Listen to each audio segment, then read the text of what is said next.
Rajasthan university से अपने सियासी सफर की शुरुआत करने वाले बेनीवाल के सफर की पृष्ठभूमि 1990 में लिखी गई, जब कांग्रेस के हबीबुर रहमान ने मुंडावा विधानसभा सीट पर उनके पिता रामदेव बेनीवाल को चुनाव हरा दिया। रामदेव बेनीवाल इससे पहले यहां लगातार 2 बार चुनाव जीते थे। 1993 की विधानसभा में रामदेव बेनीवाल फिर से चुनाव हारे। रामदेव बेनीवाल का सियासी करियर ढलान पर था, लेकिन इस करियर को फिर सहारा मिलता है राजस्थान यूनिवर्सिटी की राजनीति से।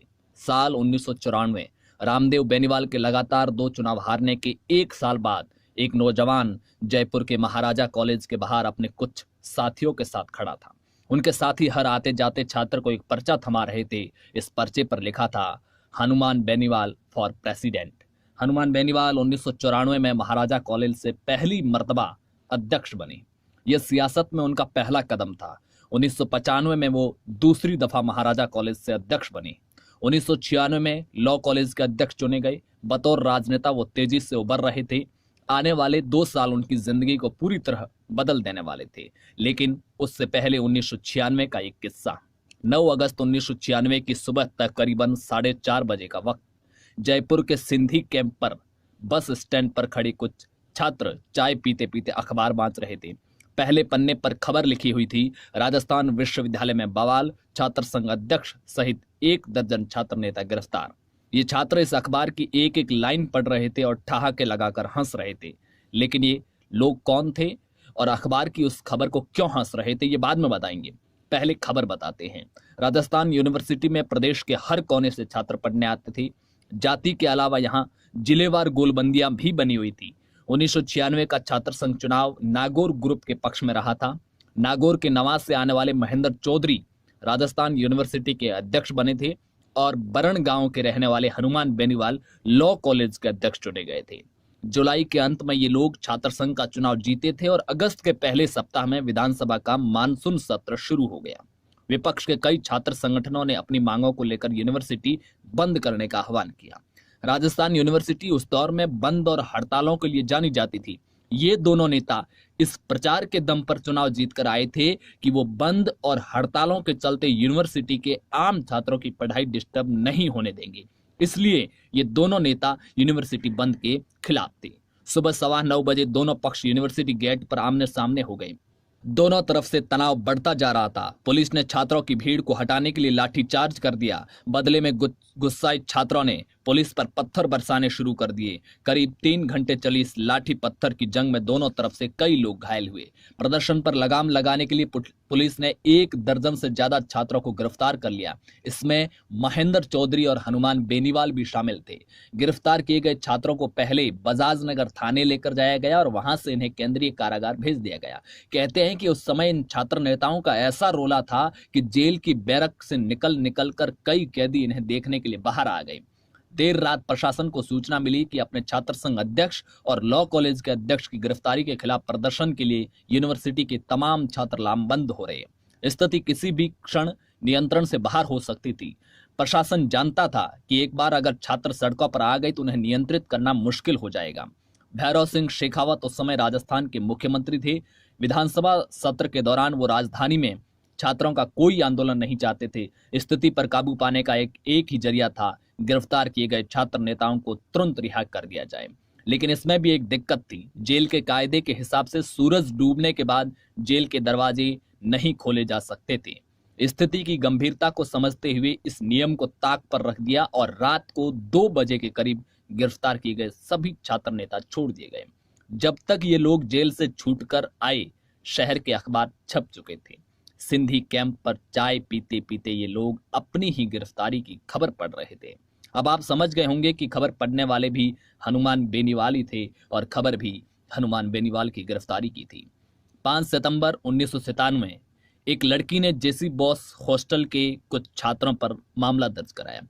शिकायत के मुताबिक जेसी बॉस हॉस्टल के एक कमरे में ओम बेनीवाल नाम के एक छात्र की राजस्थान पुलिस में चुने जाने की खुशी में पार्टी चल रही थी और लड़के शराब पी रहे थे और वीसीआर पर ब्लू फिल्म चल रही थी।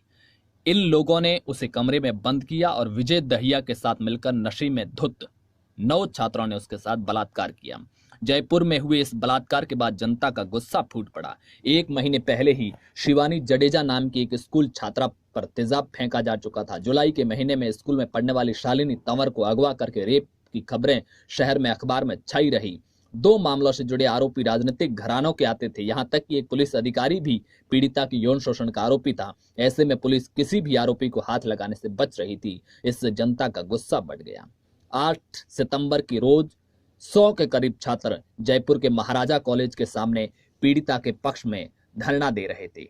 इन प्रदर्शनकारियों ने रास्ते पर जीप खड़ी करके रास्ता जाम कर दिया। लड़के बैनर लेकर खड़े थे। पुलिस की तरफ से रास्ता खुलवाने के लिए लाठीचार्ज शुरू हुआ। आक्रोशित छात्रों ने जवाब में पुलिस पर पथराव शुरू कर दिया।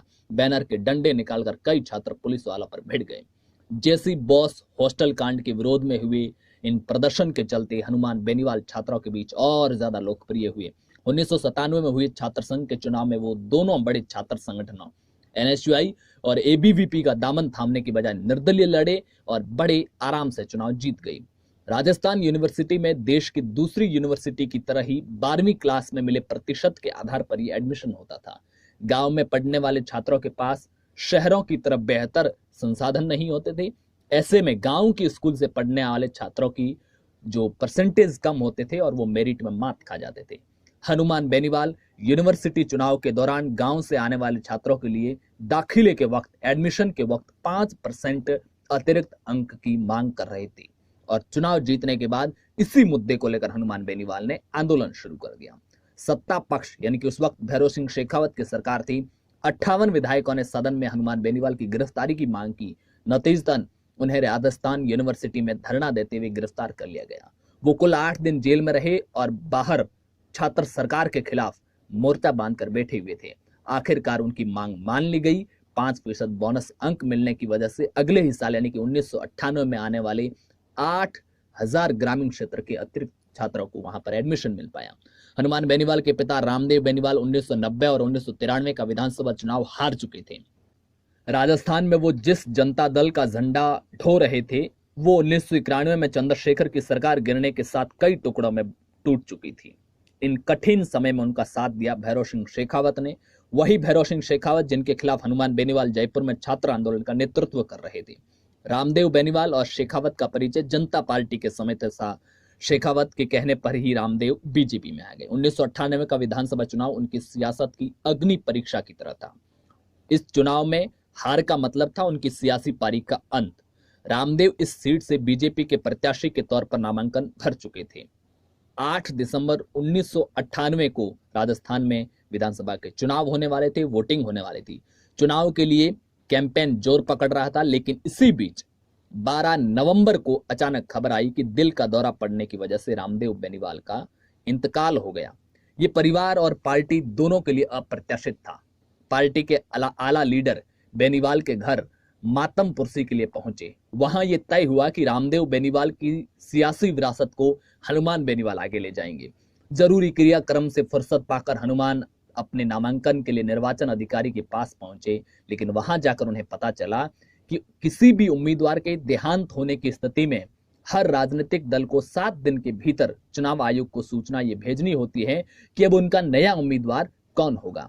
भारतीय जनता पार्टी की तरफ से यह सूचना भेजने में देरी हो गई और ऐसे में हनुमान बेनीवाल नामांकन अपने पिता की जगह नहीं कर पाए। पिता की मौत के बाद उनकी सियासी विरासत का छीनना उनके लिए दूसरा धक्का था। अब एक और झटका लगने वाला था। हनुमान बेनीवाल मूल रूप से नागौर के बरण गांव के रहने वाले थे। 1959 से ही इस गांव में सरपंचाई उनके परिवार के पास रही है। बरण गांव में एक परंपरा है कि धुलंडी के दिन गांव के सभी लोग ठाकुर जी के मंदिर में इकट्ठा होते हैं। अगर गांव में किसी का झगड़ा चल रहा है तो उसे इसी दिन जाजम पर बैठकर सुलझा लिया जाता है। 10 मार्च 2001 के रोज लोग इसी रवायत के चलते ठाकुर जी के मंदिर में इकट्ठा हुए और इस बार मामला था सामुदायिक सभा भवन को लेकर। सरकार की तरफ से गांव में एक सामुदायिक सभा भवन मिला था जो कि वहां गांव की जमीन पर बनना था, लेकिन गांव में जमीन पंचायत की नहीं होने की वजह से वो सामुदायिक सभा भवन मंदिर की जमीन पर बनेगा। लेकिन यहां पर एक व्यक्ति जो इनका नाम परमाराम था, उन्होंने कहा कि ये जो सभा भवन बन रहा है उसका एक हिस्सा मेरी जमीन पर आ रहा है। इसी को लेकर बातचीत हो रही थी। परमाराम किसी बात को लेकर मानने को तैयार नहीं थे। बातचीत की जगह हाथापाई हो गई। इसी गहमा गहमी में बंदूक निकल गई। हाथापाई के दौरान जमीन पर गिरे परमाराम के कंधे पर पॉइंट ब्लैंक रेंज गोली मार दी गई। उन्होंने मौका वारदात पर ही दम तोड़ दिया। इस मामले में लिखी गई एफआईआर में गांव के सरपंच प्रहलाद बेनीवाल, उनके भाई हनुमान बेनीवाल और नारायण बेनीवाल का नाम शामिल था। प्रहलाद को उसी दिन गांव से गिरफ्तार कर लिया गया। हनुमान बेनीवाल घटना के तीसरे दिन पुलिस गिरफ्त में थे। इस मामले में वो 88 दिन लगातार जेल में रहे। पहले पिता की मौत, फिर नामांकन रद्द होना और उसके बाद में कत्ल का केस। बेनीवाल परिवार के लगभग सभी मर्द इस केस में जेल के अंदर थे। परेशानी की ऐसी कड़ी जो खत्म होने का नाम नहीं ले रही थी। इस कत्ल केस में फंसा परिवार किसी तरह बाहर निकलता उससे पहले एक और ट्रेजेडी हो गई। हनुमान के बड़े भाई प्रहलाद ने दिल के दौरे की वजह से जेल में ही दम तोड़ दिया, जो कि उस वक्त गांव के सरपंच थे। इस घटना ने परिवार को पूरी तरह तोड़ दिया। हालांकि बाद में बेनीवाल जेल से बाहर आ गए थे क्योंकि इनके खिलाफ कोई पर्याप्त सबूत नहीं मिला था। पुलिस जांच के मुताबिक घटना के वक्त हनुमान बेनीवाल उस जगह पर नहीं थे जहां यह घटना हुई। 2003 में बीजेपी से टिकट नहीं मिला तो लोकदल के टिकट पर बेनीवाल ने अपने पिता की मुंडावा विधानसभा सीट से मैदान में उतरे। बीजेपी ने इस सीट पर उषा पूनिया को मैदान में उतारा। उषा पूनिया पूर्व विधायक गौरी पूनिया की बहू थी। उषा पूनिया का नाम याद रखिएगा क्योंकि आगे एक किस्सा आएगा जिसमें उषा पूनिया महत्वपूर्ण है। कांग्रेस के टिकट पर लड़ रहे थे हबीबुर रहमान, वही हबीबुर रहमान जिन्होंने 1990 और 93 के चुनाव में हनुमान बेनीवाल के पिता रामदेव बेनीवाल को चुनाव हराया था। इस त्रिकोणीय संघर्ष में उषा पूनिया को मिले 39,027 वोट, हनुमान बेनीवाल को मिले 35,724 वोट, हबीबुर रहमान को मिले 32,479 वोट। इस तरह हनुमान बेनीवाल ये मुकाबला 3,303 वोटों से हार गए। नागौर जाट राजनीति का केंद्र था। यहां जाट राजनीति का सबसे बड़ा चेहरा मिर्धा परिवार थे, लेकिन 2003 के विधानसभा चुनाव में रामनिवास मिर्धा के बेटे हरेंद्र मिर्धा बीजेपी के गजेंद्र सिंह खिंवसर से चुनाव हार गए तो मिर्धा परिवार का रसूख काफी कम होने लगा और उनके सियासी रसूख को बट्टा लग गया। इससे नागौर में नए जाट चेहरे को उभरने को मदद मिली। हनुमान बेनीवाल इस खाली जगह को भरने में तेजी से आगे बढ़ रहे थे। इसी बीच पास ही की तहसील डीडवाना में हुए जीवन राम गोदारा हत्याकांड ने उन्हें जाटों के नेता के रूप में उभरने का मौका दिया। दरअसल जीवन राम गोदारा एक बड़ा क्रिमिनल था और उसने मदन राठौर नाम के एक राजपूत की पत्थर से पीट पीट कर हत्या कर दी थी। इसका बदला आनंदपाल सिंह ने लिया और 27 जून 2006 की दोपहर जीवन राम गोदारा डीडवाना बाजार में अपने घर के नीचे बनी दुकान पाटीदार बूट हाउस में बैठा चाय पी रहा था। आनंदपाल अपने 5 दूसरे साथियों के साथ वहां पहुंचा और उसने एक के बाद एक 13 गोलियां जीवन गोदारा के शरीर में दाग दी। 2 अपराधियों की लड़ाई ने देखते ही देखते जाट बनाम राजपूत का मोड़ ले लिया।